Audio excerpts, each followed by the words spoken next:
Sejam muito bem-vindos a mais uma edição aqui da resenha do portal Fala Litoral, a resenha esportiva, e mais uma edição aqui da nova programação.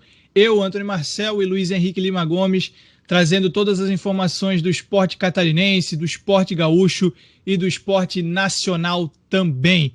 Estamos aí chegando à última rodada do Catarinense, que se encerra hoje, a primeira fase, quarta-feira, dia 21 de abril. Todos os jogos serão hoje às 9h30 da noite, encerrando essa primeira fase, que já terá início no final de semana. Agora é tudo encostadinho um no outro ali, as rodadas vão se afunilando, os jogos vão se afunilando e o campeonato vai sendo decidido mais rapidamente. E no final de semana agora também já teremos a última rodada da primeira fase do Campeonato Gaúcho, também decidindo os 4 classificados que vão para a próxima fase. Tudo bem, Luiz, para a gente comentar sobre isso aí? Sejam bem-vindos. Bom dia, meu querido. Perdão. Boa noite, meu querido. Viu o que acontece? Ficar secando coloragem, troca o dia pela noite. Mas estamos aí para falar sobre o nosso campeonato gaúcho aqui no nosso querido Rio Grande do Sul e também pelo campeonato catarinense. E, por enquanto, eu vejo o meu Figueira entre os 8. E, claro, né? Hoje à noite vamos definir se segue remando ou se fica só observando os outros 8 colocados aí disputarem a segunda fase da competição. Mas estamos aí. Bom dia, um beijo no coração de todos. Pois então, Luiz, tu me falasse esse negócio aqui do Figueira, e o Figueira tá num negócio curioso, assim como o Criciúma, porque o Figueira tem tanta chance de ficar nesse G8, como ele tem chance também de ser rebaixado. E o Criciúma, que a gente já estava decretando como um dos rebaixados, tem chance de se classificar para a próxima fase. Isso só mostra, eu não sei se mostra quão ruim é o campeonato ou se mostra o quão equilibrado que é, né? Eu não sei qual dos dois. Mas ainda os dois têm chance de tanto ter uma temporada agora, um momento triste na temporada, ou então cheio de alegria, né? Para avançar para a próxima fase. Exato. Luiz, só antes eu vou te passar certinho aqui para tu comentar melhor o que cada time precisa fazer, né? Então a gente tem aí os confrontos. Figueirense e Marcílio Dias, lembrando, todos os jogos hoje, 9h30 da noite. Figueirense e Marcílio Dias no Orlando Scarpelli. Criciúma e Avaí no Heriberto Rios. Juventus de Jaraguá e Concórdia no João Marcato. Ercílio Luz e Joinville no Aníbal Costa. Chapecoense e Metropolitano na Arena Condá. Brusque e Próspera no Augusto Bauer. Eu deixei separado aqui o que cada time precisa fazer, até para te ajudar também a comentar, Luiz. O Joinville, 7º colocado, ele precisa de apenas um empate contra o Ercílio Luz. Caso perca sua partida, o Jack precisa torcer para que o Figueirense ou Concórdia não vençam. O Joinville já não tem mais chance de rebaixamento. Figueirense, teu Figueira, 8º colocado, precisa de uma vitória contra o Marcílio Dias e saldo maior que o Concórdia. No caso de empate do Furacão, o Ercílio não pode vencer o Concórdia e deve, no máximo, empatar e o Criciúma não tirar saldo. É complicado, mas estamos indo. O risco de rebaixamento do Figueira é sair derrotado e Criciúma e Ercílio Luz vencerem e o Concórdia pontuar e todos os adversários diretos saírem vencedores e o Criciúma tirar a diferença no saldo de gols. Para encurtar um pouco aqui, porque tem todos... falar do Criciúma também, que é um dos que a gente está comentando aqui. Ele precisa vencer o Avaí para se classificar e torcer para que o Ercílio Luz e Concórdia não vençam e que o Figueira saia derrotada. E para rebaixamento, caso empate ou derrota, o Tigre estará rebaixado. Se vencer sua partida e Concórdia e Ercílio Luz vencerem e o Figueirense pontuar, o Criciúma também estará rebaixado. Quer dizer, cada um lá, né, Luiz, com seu caderninho, já fazendo as contas aqui, porque até eu tô confuso. Pelo que tu me passou aqui, eu acabei de dar um nó na ideia, mas tudo bem. O Figueirense tem até aquela famosa gíria, né? Com tudo isso que ele tem que fazer e tudo isso que os outros têm que fazer para ele poder continuar, o Sargento Garcia já deve ter encilhado o cavalo. Para correr o zorro não vai ser fácil, mas em todo caso. Mas eu tenho esperança que o meu Figueira classifique, até porque eu ainda entro no teu raciocínio da semana passada, em que alguém vai fazer um joguinho para pegar o mais fraco ali ou o mais forte ali adiante, e nesse joguinho de pegar o mais fraco ou ali adiante, o Marcílio Dias faça aí um jogo de compadre com Figueira e deixe fora o Criciúma. Aí é que entra aquela velha matemática de tu me ajuda que eu te ajudo. Então, aí o Figueira ficou numa situação meia triste por ele ser o 8º colocado. E o 8º é o que fica sujeito a cair para alguém entrar no lugar dele. Então, é o jogo crucial para o Figueirense, é esse jogo com o Marcílio, porque o Marcílio Dias também quer continuar entre os 8 e vai lutar para isso. Tanto é que tem os seus altos e baixos, seus empates, suas vitórias, sendo que nesse último jogo do Marcílio Dias aí, o Marcílio empatou em 2-2 com nada mais, nada menos do que o líder Chapecoense. Então, o Marcílio vai querer continuar. Poderá até ajudar o Figueira, mas tem aquela coisa, né? É faca de 2 legumes, nem é gume mais. E acabar ajudando um e ficando ele fora. E o Criciúma, cara, o Criciúma me surpreendeu, acho que foi com aquele jogo dele na Copa do Brasil, ele viu que tinha time e resolveu enfrentar os outros. Pô, vou para a última rodada, eu vou ter que ficar. Então, eu vou fazer pressão aí para cima do Avaí, que vem de uma vitória sobre o Hercílio Luz, que vamos dizer que se equipara em futebol com o Criciúma, sendo que o Hercílio ainda está um pouquinho melhor. Mas vai ter que encarar o Avaí dentro de casa, no caso ele, né, Criciúma dentro de casa, no Heriberto Wilson, e tentar. Se ele vencer o Avaí, naturalmente segue e o meu Figueira fica fora.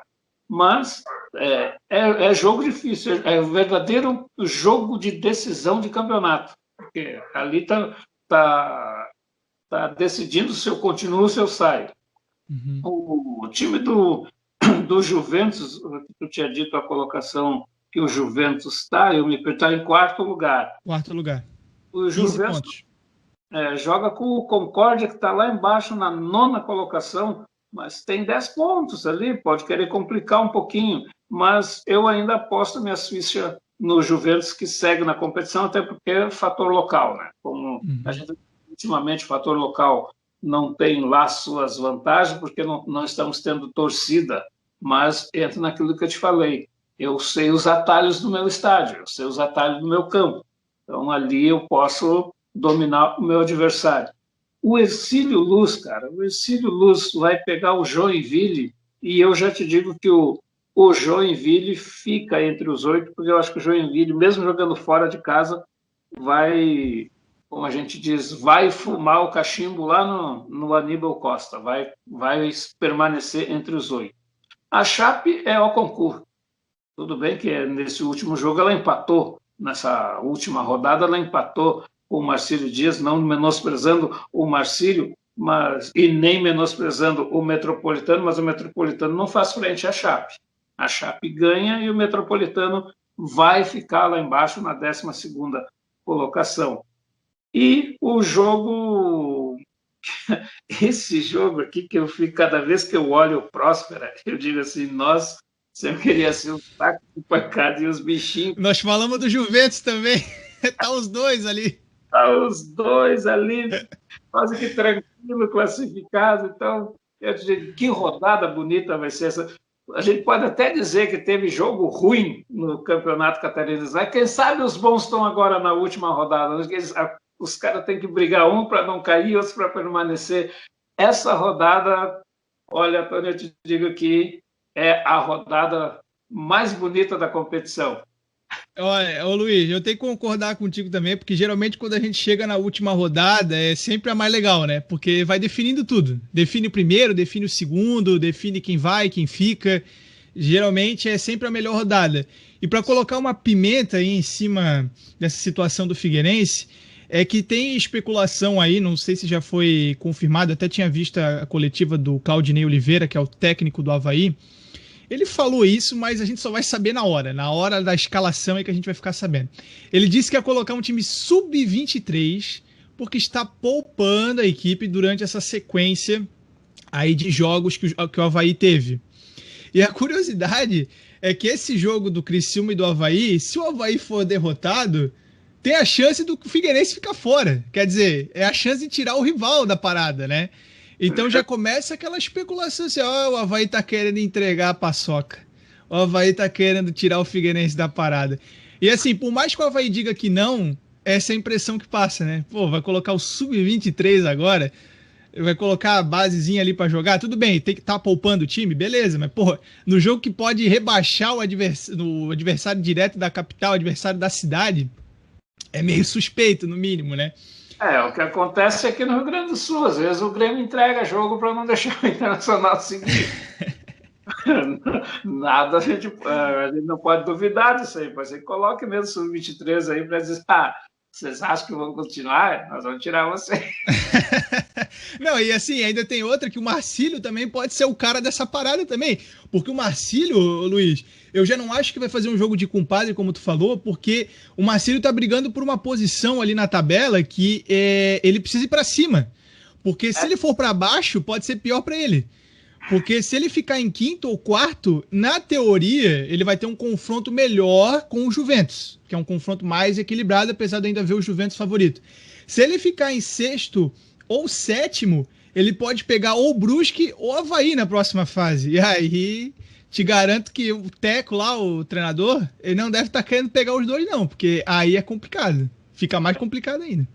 Por isso que eu te digo que essa última rodada do Catarinense, assim como aqui no Rio Grande do Sul, quando acontecer a nossa última rodada, vai ser bonito de ver. Apesar que aqui no Rio Grande do Sul, só os 4 vão para a semifinal, e aí vocês têm mais 2 rodadas para definir quem vai para a semifinal e quem vai para a final na competição. Mas, sim, cara, eu hoje, já que eu vou comunicando aos amigos aí, eu hoje, além de estar num feriado, hoje eu estou entrando em férias na prefeitura. Opa! Então, hoje de noite eu vou botar um vinhozinho, fazer um carreteiro e ficar vendo os jogos do Catarinense para ver quem vai seguir para a próxima. Dia de chutar o balde hoje, hein, Luiz? Dia de chutar o balde. Já fui vacinado, a primeira dose, né? Mas sabe como é que é? Aí tem que se cuidar. Mas olha, boa rodada essa de hoje, a última rodada da primeira fase do Catarinense me encheu de esperança com o meu Figueira, mas aí agora tu disse que o Avaí vai querer puxar o tapete, vamos lá, vamos usar, vamos ver de usar a chuteira, vamos usar patins para não cair. Tem dessa, né? Mas é aquela história, né? O Avaí agora no próximo campeonato, se acontecer com ele, não pode reclamar, né? Já fica aí a dica, né? Bala trocada não dói. Luiz, e aí no Rio Grande do Sul, como é que tá a preparação para essa próxima rodada aí? Essa rodada final, né? Do final de semana, rodada final desse final de semana, que a gente vai ter os jogos que vão definir os 4 classificados. Como é que tá por aí? Olha, depois do que eu vi, tudo bem, o Grêmio a gente sabia que ganhava do Novo Hamburgo, o Internacional ia ter uma parada dura com o Aimoré, e teve, apesar de ter feito 6-1 no Aimoré, o Aimoré errou no jeito de jogar com o Internacional por estar jogando no Cristo Rei. Jogou em cima do Inter, pode ver que os 6 gols do Internacional, todos eles de contra-ataque. Tanto é que o pênalti ali também, mas foram jogos de contra-ataque. Por quê? Porque o Aimoré quis jogar de igual para igual em cima do Internacional e levou a goleada ali de 6-1, que o deixou aí na 6ª colocação na competição. Está longe aí de vir a ser um dos que seguirão, porque o Aimoré tem o jogo com o São Luís lá em Juí, no 19 de outubro. E o São Luís, no 19 de outubro, é complicado vencê-lo lá. Mas tudo bem, vamos ver. Quem se ir entre os 4 ficou difícil. E o jogo do Juventude, cara, com o Esportivo, se tu algum dia pensou em ser árbitro de futebol, não leva aquele jogo como é assim que se apita jogo de futebol. Cara, aquele árbitro deu um show de como não se deve apitar, um show de incompetência que até o comentarista de arbitragem que estava falando do jogo, se não me engano era o Paulo, ai, me fugiu o nome dele lá, o comentarista de arbitragem da Globo. Ele disse o seguinte: esse menino no vestiário, ou ele chora, ou ele não volta. Cara, ele me deu o gol do Esportivo, que saiu 1-0, o jogador fez o gol de mão. Ele entra na área, a bola daquele rebate, e ele joga o corpo para o lado, bate a bola literalmente todo o braço dele e entra no gol. É mão, tinha que anular o gol. Aí, depois, ele dá, compensando, ele dá um pênalti para o Juventude, que não houve, porque o zagueiro do Esportivo fez pressão. Tudo bem, estava de costa junto com o jogador, mas a disputa foi na bola, ele prensou a bola e o jogador do Juventude caiu. Tanto é que quando o jogador cai, ele também estranhou ouvir o apito de penalidade, porque quando ele caiu, ele viu que o zagueiro prensou a bola e não ele. Tudo bem. Aí, meu Deus do céu, cara, eu fui árbitro de futebol. Quando ele fez aquela bobagem de anular o gol do Juventude, o gol mais bonito e o gol mais perfeito o gol mais feito de uma aula de arbitragem, que está dizendo na regra, só bate, não precisa do apito do árbitro para bater o tiro de meta desde que a bola esteja parada. O goleiro põe a mão em cima da bola, para ela dentro, dá 3 passos para trás e lança a bola para o ataque. O jogador pega a bola, dribla a zaga, vai lá e dribla o goleiro e faz o gol. Ele anulou o gol dizendo que não tinha apitado. Foi aí que a justiça de arbitragem da Globo disse que o menino estava perdido. Terminou 2-2 o jogo. Quer dizer, não ajudou nem A e nem B, mas deixou tudo complicado agora o Juventude. Estão tendo aula com nossos hábitos aqui de Santa Catarina, porque teve um aqui agora final de semana também, eu não vou lembrar o nome do triste agora, que ele deu um pênalti pro Próspera contra o Figueirense, contra o Teu Figueira, no jogo que o Próspera venceu. O cara tropeçou na própria perna, mas claramente, dá pra ver, todo mundo viu. Ele tropeçou na própria perna, o cara foi lá e deu um pênalti, mas já veio correndo assim pra dar o pênalti. Quer dizer, os hábitos aqui mesmo estão numa fase que, olha... Então aí tu vê, vamos para uma última rodada da primeira fase, para definir os 4 colocados. Aí tu vê aqui, em terceiro está o Ipiranga, que joga contra o Grêmio. O Ipiranga, se perder para o Grêmio, também pode cair até para a 4ª colocação. Mas aí tu vê que Caxias e Juventude, o Caxias está em 4º, o Juventude está em 5º. O Caxias joga lá na Boca do Lobo contra o Pelotas, que já está rebaixado. Mas na Boca do Lobo, o Pelotas é complicado. Aí o Juventude, que ainda não tem definido o local do jogo, joga contra outro pelotense, mas joga em Caxias do Sul ou na Montanha dos Vinhedos, como ele jogou na outra rodada, joga contra o Brasil de Pelotas, que o Brasil está em 7º lugar agora.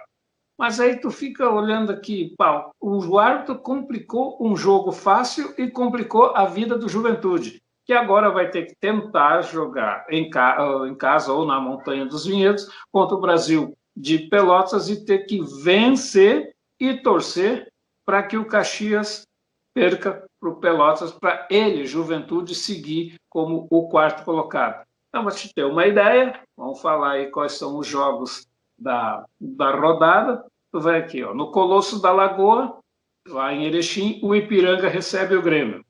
Aí, acho que o Grêmio ganha. O Internacional joga no Beira-Rio contra o Esportivo. Tranquilo que o Internacional vence. Lá no 19 de outubro, o São Luís recebe o Aimoré. Creio aqui que o São Luís ganha, porque lá no 19 não é fácil. No Estádio do Vale, no Novo Hamburgo e São José, é um clássico metropolitano aqui. Então, o Novo Hamburgo contra o São José de Porto Alegre, e o Novo Hamburgo jogando em casa, poderá o Novo Hamburgo ganhar esse jogo, porque o São José agora é o 8º colocado, não tem mais chance de classificar. Como disse aí, o Juventude contra o Brasil de Pelotas, talvez no seu próprio estádio ou no estádio na Montanha dos Vinhedos em Bento, e na Boca do Lobo, o Pelotas enfrentando aí o Caxias. Então, para te ver, tá complicada a coisa. Um jogo complicou tudo. E ontem à noite nós tivemos no Centenário o Caxias empatando com o Ipiranga em 2-2. Um jogo que não teve problemas, mas complicou aí uma coisa que era tão fácil, cara. É só chegar, entrar em campo, apitar na boa, e não é porque era uma mulher que estava na bandeirinha de frente para as sociais lá no jogo do Juventude, que complicou o jogo. Muito pelo contrário, ela fez a parte dela, conduziu tranquilo o jogo, só que aí tu fica vendo o teu colega fazer burrice e ela não poder fazer nada. Ela foi perfeita, tanto ela como o Bandeira do lado de cá, que estranhou também a penalidade dada pelo árbitro, porque ele bota a mão no ouvido e diz para o árbitro, na leitura labial, que ele não foi pênalti, mas ele quis, não, eu apitei e vou lá. Então, aí, isso que deixa a gente chateado no futebol, ainda mais, não querendo dizer que sou melhor que os outros, mas ainda mais eu que já tive dentro das 4 linhas como árbitro, ver uma coisa dessa. E os árbitros, eles ficam mais... Parece que agora com o VAR e tal, eu sou a favor do VAR, mas parece que eles perderam um pouco da moral, assim, né, de chegar ali, não, essa é minha decisão. E pronto. O Campeonato Gaúcho tá com o VAR, não? Não, ainda não. Não tem, né? Vai ter só nos jogos finais. Finais, né? Pois é, mas passa a impressão que mesmo não tendo o VAR, eles ficam sem confiança, né? Parece que eles não têm mais aquela... Por mais que eles errassem antes do VAR, né? Parecia que eles tinham mais postura. Chegava ali, não, essa é minha decisão. Pronto. Beleza. Agora, com o recurso, que eu sou a favor porque ajuda a consertar alguns erros, mas os árbitros ficaram com medo. Eles não conseguem mais agora soar o apito ali e, não, essa é minha decisão, não vou olhar porque essa é minha decisão. Porque eles podem fazer isso. Eles podem, em alguns casos, eles podem fazer isso. E eles perderam totalmente, né, essa moral que eles tinham, né? Exato, e isso aí complicou muito. Eu sou o que tu é a favor, mas eu sou contra o VAR, mas nesse jogo, infelizmente, eu teria que ser a favor do VAR por causa dos erros que foram erros infantis. Nem criança que cometia aqueles erros. Pois é, pelo menos nesse jogo, se tivesse o VAR, pelo menos teria consertado a cagada, né? Teria arrumado as coisas ali, né? Pelo menos isso. Luiz, mais alguma coisa? A gente pode partir para... Tivemos jogos da Libertadores também, já nesse meio de semana aí. Pois é, só que eu fiquei sem as minhas tabelinhas da Libertadores, mas já que Vou te ajudar, vou passar aqui. Nós tivemos o Internacional, né, que perdeu para o time que está sempre pronto, o Always Ready, ou então o time daquela marca, né, que a gente não pode falar aqui, daquela marca lá, fica aí a dica, né. O Always Ready ganhou de 2-0 do Internacional, o time boliviano, ganhou lá na altitude, mas o motivo não foi a altitude. Para quem acompanhou o jogo ali, eu acompanhei um pedaço, sabe que faltou realmente futebol para o Internacional. A gente teve também outro brasileiro, o Santos, lembrando, vice-campeão da edição passada da Libertadores, estreou em casa e perdeu para o Barcelona de Guayaquil, certo? Achou que era o outro Barcelona, né? Aí já ficou com medo, e aí tomou 2-0 jogando em casa. Tivemos a vitória do São Paulo, que está com o técnico aí, Hernan Crespo, né, que está começando bem o trabalho. Venceu por 3-0 o Sporting Cristal. E tivemos o meu Mengão, que venceu o Vélez Sarsfield por 3-2, jogando no José Amalfitani, na Argentina.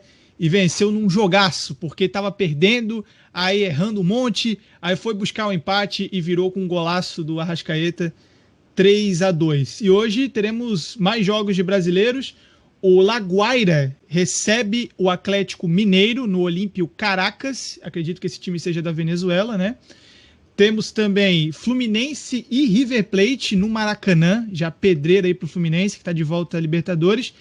E teremos hoje também no Monumental de Lima, no Peru, Universitário e Palmeiras, o atual campeão da Libertadores, estreando na competição. E o Grêmio, Luiz? Eu não achei o Grêmio aqui. O que aconteceu com ele? O Grêmio aconteceu o seguinte, não foi nem a empáfia do Renato e nem a empáfia, não foi nem a soberba do Renato, e sim a empáfia do seu auxiliar técnico, que inventou de botar Cortez jogar e deu. Então, aí tu vai dizer, mas é que tu não gosta do Cortez. Não é questão de gostar ou não gostar do Cortez. Todo mundo sabe das dificuldades que o Cortez tem. E aí o Grêmio vai para um jogo em que quis jogar igual ao que ele jogou fora porque estava em casa. E levou o mesmo placar, 2-1, Sacramento tomar lá um golezinho do suco do Vale lá e deu do que deu. A única coisa com essa queda aí do Grêmio da Libertadores que eu achei injusta, apesar de querer que o Renato saísse, mas que eu achei injusta, foi porque o Renato não estava na Casa Mata, não foi o Renato, tudo bem se foi ele que colocou o time na prancheta, mas eu também ainda acho que não foi, mas a demissão do Renato foi injusta no seguinte sentido: o cara está com Covid, e dentro do Covid ele pegou pneumonia.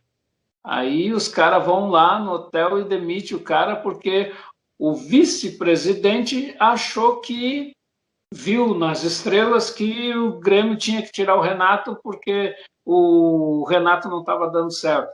Mas ele vai ser um treinador, não menosprezando o Piá, que foi treinador das categorias de base do Grêmio.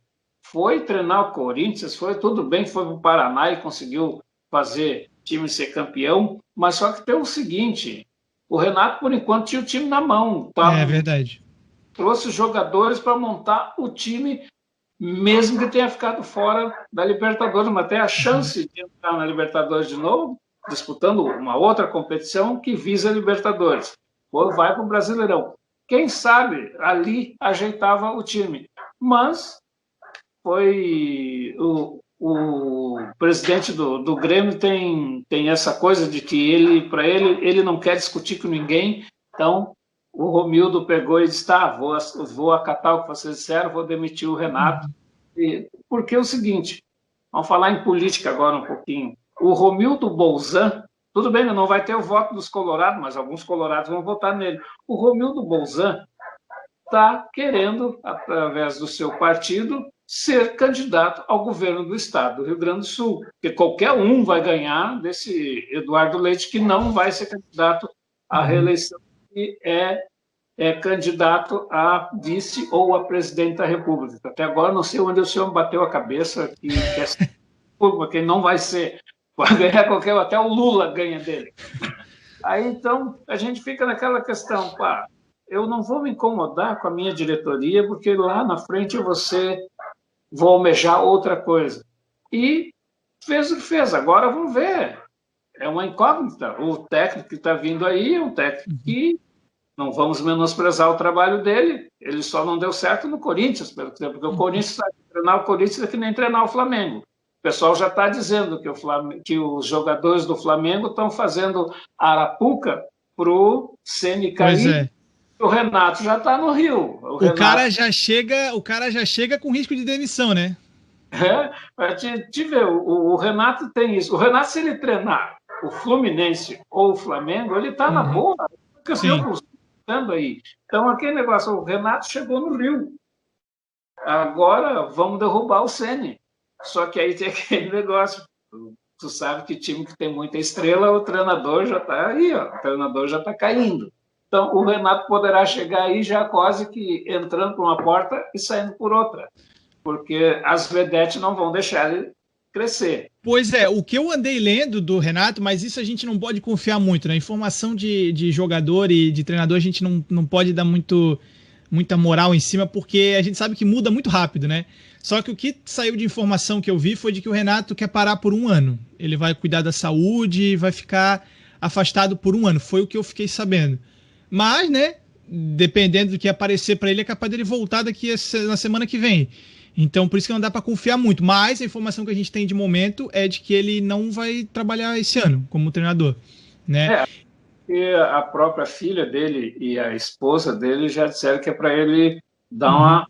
Porque o Renato tem uma coisa que tu vê ali, ele fica aquele lance dele que tirar sarro de todo mundo, brincar com todo mundo, mas o Renato tem como é que eu vou te explicar? O Renato tem... como é que ele é uma pessoa angustiada. Ele não vai conseguir ficar parado esse período aí de um ano. No momento que o Flamengo bater na porta do apartamento dele lá, ele vai. Se o Fluminense bater na porta do apartamento dele, ele vai. Porque são dois times que estão na Libertadores da América. Pois é. E um dos dois ser campeão, aí vão dizer, aqui no Sul, as viúvas dele vão dizer assim, viu? Vocês mandaram o cara embora e o cara foi lá, é campeão com o Flamengo ou é campeão com o Fluminense? E aí? Vai dizer o quê? Tudo bem, aqui a nossa temperatura, apesar dele ser gaúcho, mas o corpo dele já está condicionado à parte de cima do país, que é no Rio de Janeiro. Aqui no Rio Grande do Sul, para ele recuperar, agora que estamos entrando no inverno, se recuperar de uma pneumonia e de um Covid, que o Covid ele sabe que não tem ainda remédio que cure. Mas a pneumonia tem. Mas só que aqui no Rio Grande do Sul, com esses frios, e tu vai para a beira do gramado com chuva e coisa, dá no que dá. Mas, respondendo de novo a tua questão, o que deu com o Grêmio, foi isso. O Grêmio foi soberbo e se deu mal. Pois é, e outra coisa, né? E o Rafinha, quando é que vai estrear, rapaz? Já pensei que ele já ia estrear agora na Libertadores, eu não vi, posso estar perdido aqui, não sei se ele já jogou. Mas eu até agora não vi, assim, porque geralmente sai notícia, né? Rafinha estreia, não sei o que e tal. Eu não vi nada ainda. Será que ele tá ainda problema físico, tá se preparando? Quando é que ele vai jogar? Será? Porque agora o Grêmio já tá fora da Libertadores, né? Ele já jogou as duas partidas. Jogou? Entrou no meio do jogo contra o Novo Hamburgo e entrou no jogo contra o Caxias lá, o jogo atrasado. Que ele... tá. 0-0. Então tá bom. Então desculpa aí, Rafinha. Então tá tudo certo. Porque eu pensei assim, faz um investimento alto desse, né, pro cara não jogar, e aí o time já vai sendo eliminado, aí é complicado, né? Foi uma das brigas aí do vice-presidente do Grêmio, o Milda, que, estão trazendo jogadores caros e pra quê? Aí deu no que deu. Mas o Rafinha já mostrou que tem qualidade, já jogou 2 partidas e tá aí. Só que o pessoal que estava brigando que o Renato tinha que ir embora, queriam que o Diego Souza fosse embora. Já fez gol nos 2 últimos jogos dele. E aí? O cara sabe se posicionar em campo. Nós não temos aqui no Rio Grande do Sul um centroavante de ofício, e ele é o centroavante de ofício mesmo com os seus 35 anos. Então, e vai encerrar a carreira jogando aqui no Grêmio e, quiçá, seja campeão de alguma coisa. Faz hora que Grêmio Internacional não levanta um caneco nacional. Ou o Grêmio ainda levantou um internacional com o Renato. Sim. O Internacional quase teve uma Copa do Brasil, né? Mas daí perdeu pro Atlético Paranaense, né? Tá os dois dependendo do gauchão só, né? Tá complicado. Ainda o Inter foi ser o cheirinho do Flamengo, né? Na temporada passada, né? Falaram tanto do cheirinho, aí no fim, o Flamengo é que levou a taça. Então o Internacional realmente tá carente aí de uma taça. E ainda tem outra, né? O Inter não ganha clássico do Grêmio, né? Eu trouxe mais essa estatística, não faz alguns programas aí, acho que 3 programas atrás, que eu falei que eram 10 jogos de invencibilidade do Grêmio para cima do Internacional. Coisa não tá fácil lá no Beira-Rio, né? O pessoal começou a brincar aqui também que o Grêmio podia ter continuado com o Renato. Só botava o Renato na beira do gramado quando fosse jogar um Grenal. É por aí. O Renato até brincou com a Renata fã lá da Band lá, que falou, agora vocês... que ela é colorada, né? Agora vocês vão ter um pouco de paz, ele falou. Agora vocês vão poder ganhar uns joguinhos. Luiz, chegamos aí aos 35 minutos, mais um programa aí, mais uma resenha nesse feriadão de Tiradentes, e agradecendo mais uma vez a tua participação. Pode falar aí. Feriado de Tiradentes não tem nada a ver com o dia do dentista. Viu? Pois é, nada a ver, esquece isso aí. Qual é o vereador aí que falou isso aí? Tem que alguém dar um puxão nele lá, pô. O que você tá falando aí, meu filho? Porque nós na escola, nós achávamos. Eu já achei muitas vezes que feriado de Tiradentes era feriado do dentista, mas, pô, a gente era criança, né? Bom, eu vou me despedindo por aqui. Então, Beleza. Desejando um bom feriado e um bom descanso. E um abraço a todos que têm paciência em nos ouvir. Pois e é. Aprende alguma coisa conosco. Acho. Aprende. Eu acho também. Eu acho. Valeu, Luiz. Um abraço. Valeu, pessoal.